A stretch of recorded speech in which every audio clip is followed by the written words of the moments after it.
What are some of the memorable projects that you've worked on in JET?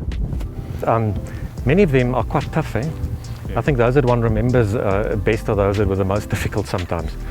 But we've got some exciting projects. For example, we do a lot of work at the moment on data ecosystems and helping government around how different data systems in the country can link together. The fancy term is interoperability, but for everyday speak, it's about linking different data systems, and I think that's super exciting. But how about you, Cleo? What is your day job? So for me, I don't get to work on the actual projects, but I get to interview everybody who works on all of these projects. So one day I'm a leather expert, one day I'm an M&E expert because of my work.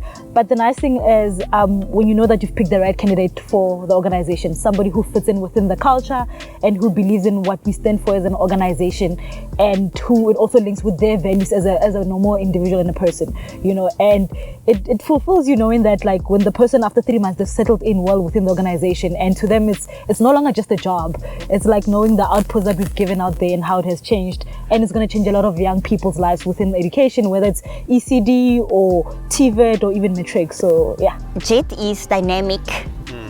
JET thinks out of the box. We act out of the box. We're sitting in the wind, not the best conditions to have a structured process that we want to share, but we out here and we're making it happen, basically. So I think even the way that we use data, and Milisa, in terms of M&E, that can be such an abstract concept, but how do you transfer what data means to actually create change in your unit? So I think M&E is really important in all aspects of work, not even just the education sector, just evidence-based research, and that's what we do through M&E. It's saying that, okay, you've done this Anglo project, but what does it mean? How are the learners doing? Essentially, how are teachers doing?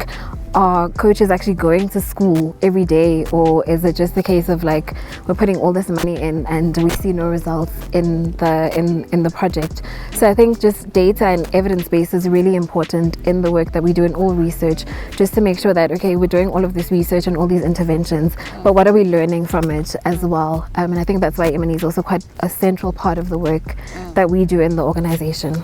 Yeah. It's a very important piece of work around working in rural communities where the standard of education and the learning outcomes are quite poor in terms of, as Milisa said, very important of data collection in M&E, what we are finding, and the importance then of working with the schools and the relevant stakeholders within the education sector to improve that standard of education.